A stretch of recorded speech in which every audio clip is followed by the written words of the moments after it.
Hello everyone and welcome back to FolkLore-Cast. My name is Nick. Today we're going to be talking about the lore and history of Thanksgiving. I myself am an American, particularly I was raised in the South of America, Southern America if you will. Thanksgiving is an American holiday where a lot of families get together and they celebrate love, life, family togetherness, and I can get behind that 1000%. But a small part of me, and many in my generation and newer, are finding the darker side to this classic holiday. In America, and particularly where I was raised, the South, Thanksgiving is a time to remember those intrepid few who came across from England to America to escape religious persecution.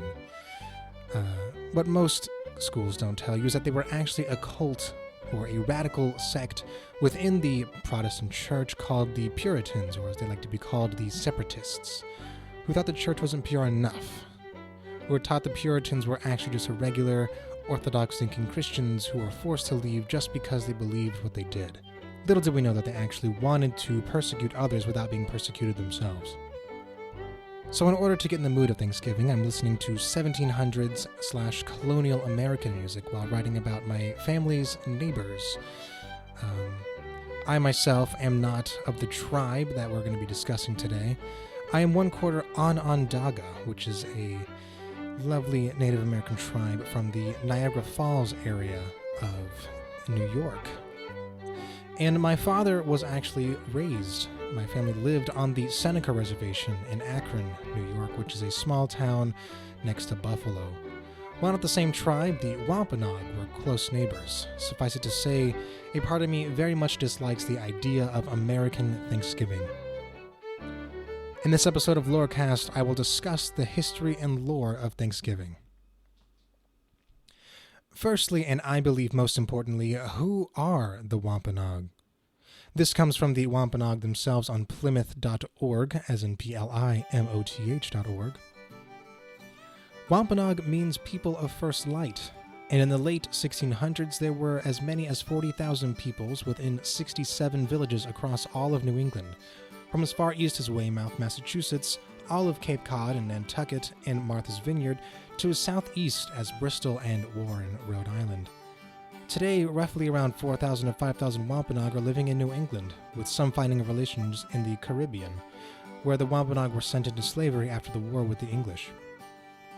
3 main groups make up the Wampanoag today: Mashpee, Acquana, and the Manamet. The Wampanoag would live in the forests and valleys during the winter, and they moved to the rivers, ponds, and ocean during the spring, summer, and fall seasons. Secondly, who were the Puritan separatists? This also comes from Plymouth.org.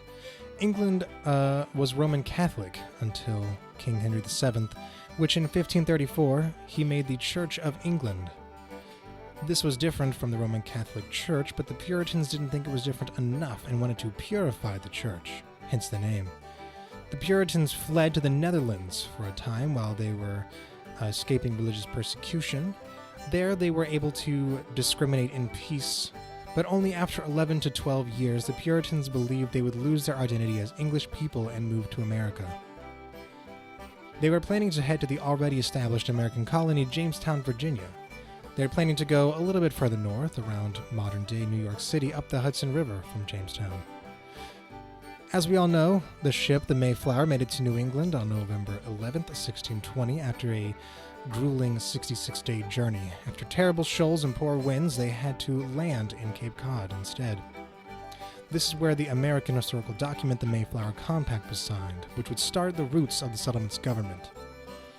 And in March of 1621, the Puritans would have a formal meeting with the Wampanoag, led by Massasoit. They made a pact of mutual protection with no weapons during trading, everything needed for peace. So then, why are we finding out now that it's so dark? This section comes from culturacollectiva.com. In 1661, Massasoit passed away. His son, Wamsuta, became the leader. Wamsuta died mysteriously in 1662 while discussing tensions between the Puritans and the Wampanoag that were rising.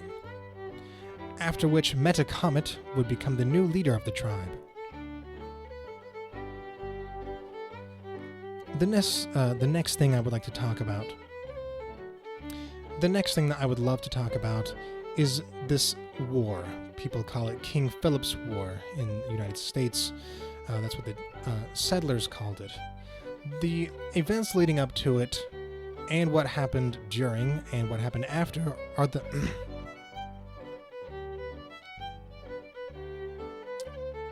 So what led to this war with these settlers? Though they were on relatively good terms, the Wampanoag had an official alliance with the French, not the English. And while the settlers were ever in debt to the Wampanoag, they took more land, shrinking the home of the Wampanoag even more. The settlers also brought disease that the Wampanoag were not accustomed to, causing mass casualties. And after many years of oppression through land shrinkage and disease, Metacomet knew the Wampanoag had had enough. The inciting incident in the war, King Philip's War. The incident that turned to all-out war between the settlers and the Wampanoag was the murder of an interpreter. The interpreter came from the settlers to the Wampanoag, and the Wampanoag murdered one of the settlers, to which the settlers then executed 3 Wampanoag.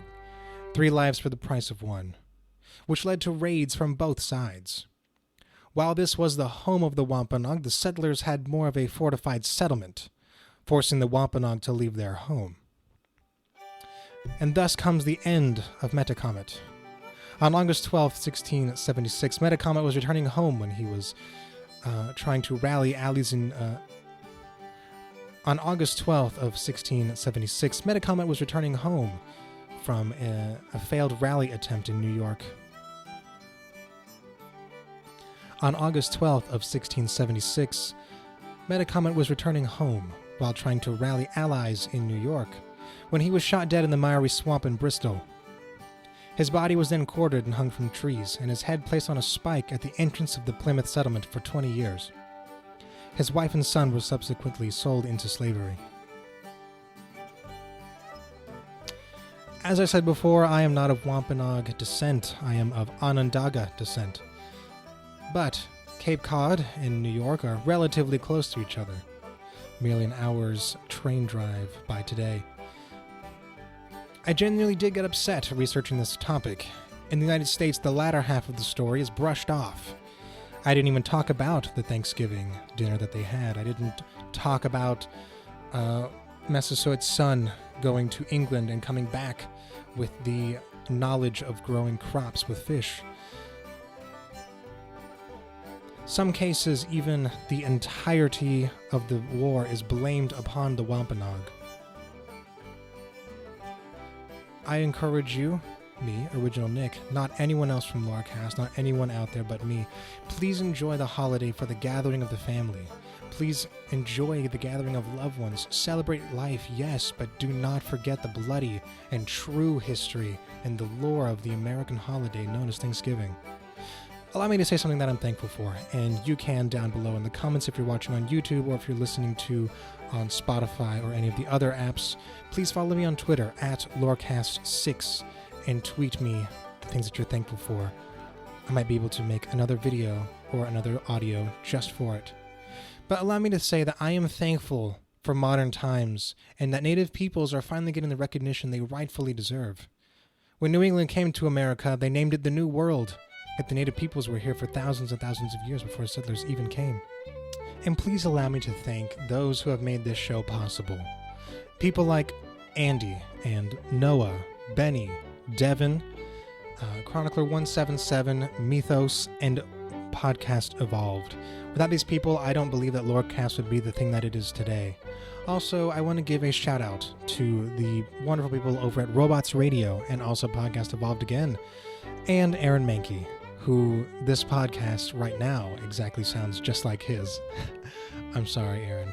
I had to make a video and I thought this would be a fantastic sounding one. So I want to say thank you to all of you for listening. I think that is most important. As much as I love being able to do this, I don't think it would be as fruitful if it weren't for you all who listen. Thank you so much for listening, and I will see you all in the next episode of FolkLore-Cast.